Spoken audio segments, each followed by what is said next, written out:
A very good afternoon, respected judges. I am Ritvik Menge and my another crew member, Mr. Ayush Gupta. We both would be representing our team named Team Aris. Our conference title for Space Habitat Event 2021 is Conceptual Design of Mars Crew Exploration Vehicle. These are the content or outline of our presentation. We would be starting with introduction, the landing site selection, the MCV subsystems. In the end, we would show a detailed vehicle design with conclusion. So starting with Mars. Mars, as the name itself indicates, or as the name itself looks beautiful. From 90s, scientists, engineers, and astronomers always wanted to know about Mars. From NASA's Mariner 4 to India's Mangalan, all of these space agencies are heading towards Mars to study it and to know more about it. An estimation says from 2030 to 2040, human beings would be the first people to step off the Mars and begin to colonize it. Also, Mars has evidence that it has water traces found on it. It's neither too cold, neither too hot. It has similar conditions it has similar temperature conditions with Earth. Also, it has enough sunlight and it has similar day rhythm. So, taking into account all the factors of Mars, a need for advanced technology for future Mars colonization, we have designed a conceptual Mars crew exploration vehicle, which is capable of carrying 4 crew members for an exploration radius of 4 kilometers. So, landing site selection. An estimation says that Erebus Montes in Arcadia Platinia would be the best site to begin with experiment and colonization mission.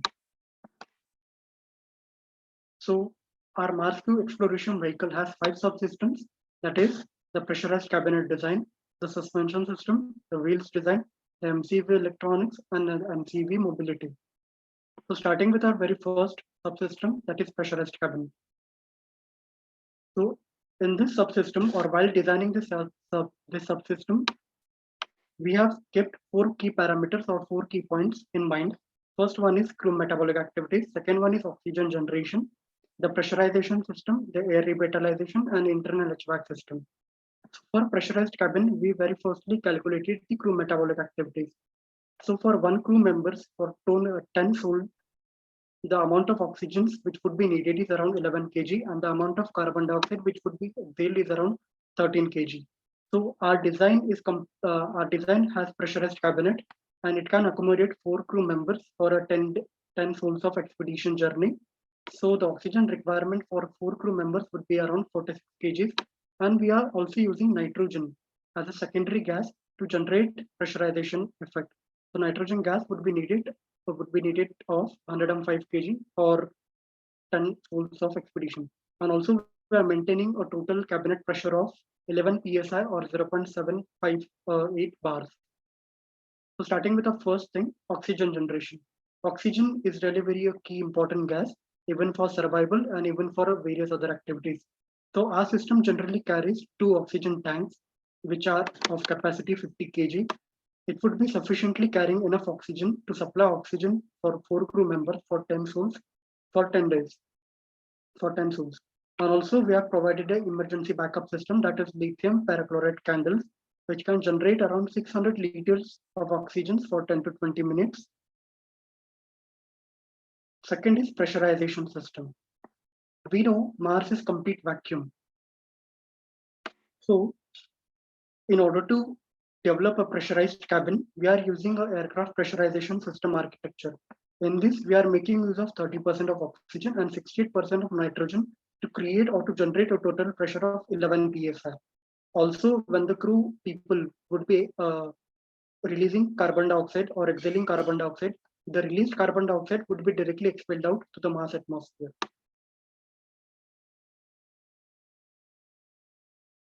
CDRA system, that is carbon dioxide removal assembly. In our system, after every 5 minutes, the fresh air is been getting recirculated inside the cabinet. So there might be chances of again coming up of carbon dioxide molecules.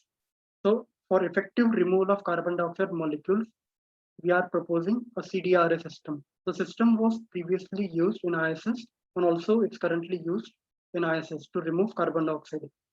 So CDRA system generally consists of 2 beds of zeolite molecular sieves. it would be sufficient to trap the carbon dioxide molecules for 4 crew members. And once the zeolite molecular sieve are exposed to vacuum, the carbon dioxide molecules would be expelled out to Mars atmosphere. Also, we can do closed loop system. We can also make use of this carbon dioxide for Sabatier reaction to generate water. HVAC system. For proper human comfort, heating, ventilation, and air conditioning system is needed. So in this, we have a temperature sensing device, which would be keeping up a continuous log inside the cabinet to a set temperature. If any temperature fluctuations are occurred, our vapor compression cycle or refrigeration cycle will start on and off, and also simultaneously humidification and dehumidification would also work. So we are maintaining a temperature of around 24 to 30 degrees Celsius with a relative humidity of 40%. As I've mentioned earlier, we are using a pressurized cabinet. So this slide generally shows the pressurized cabinet material selection. For cabinet inner material, we are using plain carbon steel of 3 mm thickness with ultimate withstanding stress of 390 megapascals.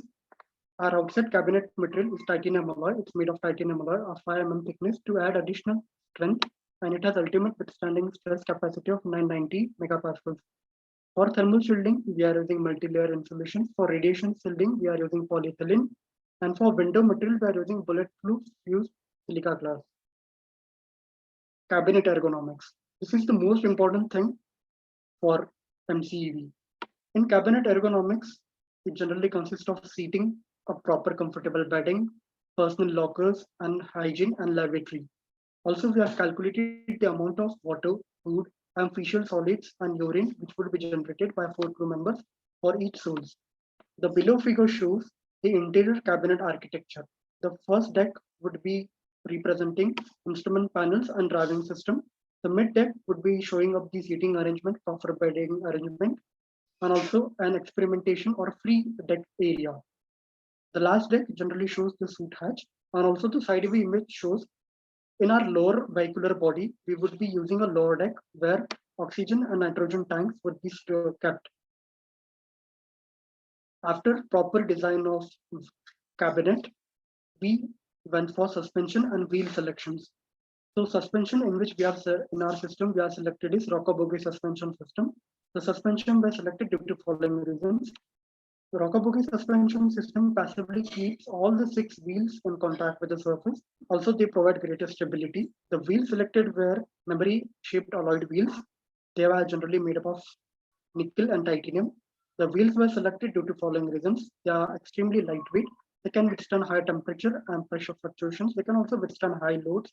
Also, they are robust, and also they act as a secondary suspension system. From here, my friend Ayush would be taking over the MCEV electronics. Ayush, over to you. Thank you very much, Ritvik. Now let me introduce you to the electrical and electronic section of the crew vehicle. The sensors which we have selected for our crew vehicle are air temperature sensor for accurate measurement of temperature as well as altitude, humidity sensor, pressure sensor, wind sensor to measure the speed of the vehicle, radiation and dust sensor, and thermal radiation sensor. Next slide, please. Our team has also come up with a solution to produce power supply on Mars itself for emergency uses. We have selected Ultraflex solar array. The solar array is inspired by the horizontal flapping of the wings. It is inspired by BAT. Its uniqueness, it can easily be stored in very less space when not in use. When operated at full scale, it can produce up to 15 kilowatt at its full wingspan. As per the selection of the solar module, we have selected semiconductor wafer bonding technologies. We have introduced a flexible powered 4-junction metamorphic inverted solar array. Adding aluminium to the solar array makes our solar module more flexible and more advanced, and has a conversion efficiency of 25.76%. In order to accommodate a lattice mismatch between two INGA subcells compositionally, step-graded AIGINS buffer layers were applied to release the mismatch strain during the inverted metamorphic. Next slide, please. So the battery which we have selected is lithium sulfur dioxide rechargeable battery. It can operate under the operating temperature of -50 degrees Celsius to as high as 75 degrees Celsius on Mars. Hence, the battery was found to be suitable. Next slide, please. For the cabinet lighting system, a solid lighting diode was suggested with adjustable intensity and color. The reason for selecting solid state LED, as they would occupy less space and power loss is reduced, less heat losses, and they have longer life expectancy. For crew members, they offer improved sleep, alertness, and general well-being. Next slide, please. Now for the communication purposes, we have used a satellite. This is an aerostationary satellite, a satellite which remains stationary in the air, in the orbit. We are placing the satellite at a height of 17,000 kilometers above the Mars surface. The communication will happen in range between 300 megahertz to 300 gigahertz, also known as UHF band. The selected antenna in a crew vehicle is a 4-twisted helical arm antenna, which constitute the structure of a quadrilateral helical antenna. The arms are composed of wires that helically wrap around each other and having the structure of 4 orthogonal conductive tongues. The mentional frequencies are within the limit suggested by Space Frequency Coordinated Group, SFCG, in order to provide the solution to the given problem statement. Next slide, please. Now we have also calculated the total power consumption which we will require for traction as well as to power life support system, instruments, lighting, and sensors for the crew vehicle. We have selected rear wheel drive as shown in the slide because it requires less traction power. The total power consumption will be 100 kilowatt, out of which 62.5 kilowatt will be used in traction. Next slide, please. As per the motor drive selection, we have selected 3-phase semiconductor electrical drive for the vehicle. We have selected DC power drive as our power source is DC. The disk drive can handle up to 115 kilowatt, and we all know that our maximum load is 100 kilowatt. Next slide, please. The selected motor for the vehicle is brushless DC motor because they are very easy to control and feedback mechanism can be used to deliver precisely the desired torque and rotation speed. They also offer high durability and low electric noise. Now, I would like to hand over to Ritvik to explain the vehicle design of the vehicle. So taking into account to all these design parameters, we have developed our MCEV, which generally uses a rocker bogie suspension system, a cylindrical cabinet for pressurization, in which 4 crew peoples would be accommodated. Also, an antenna was designed, which is placed above the vehicle, and solar panels would be also fitted on the top of the vehicles. Currently, we are working in more details of subsystems and ergonomics and aesthetics parts of vehicles as well. So that brings to our end of the presentation. However, we would like to quickly summarize the main key points or main key takeaways. The cabinet type is pressurized. The wheels which are using is memory shaped alloy wheels. The suspension system which we are using is rocker bogie suspension system. The exact cabinet dimensions are 15 by 9 by 9 feet. The light support system, the internal cabinet pressure is maintained at 11 psi and it carries sufficient oxygen and nitrogen for 10 souls of journey. For mobility, we are making use of BLDC motors. The communication system is done by via aerostationary orbits, whereas solar cells used are semiconductor wafer bonding technology. The battery which we are using is lithium sulfur dioxide battery. And that brings us to end. We would like to thank you for your time and attention today. Also, we would like to thank Space Habitat 2021 for providing us this opportunity. This is our entire team. Thank you so much. We are open to questions and suggestions.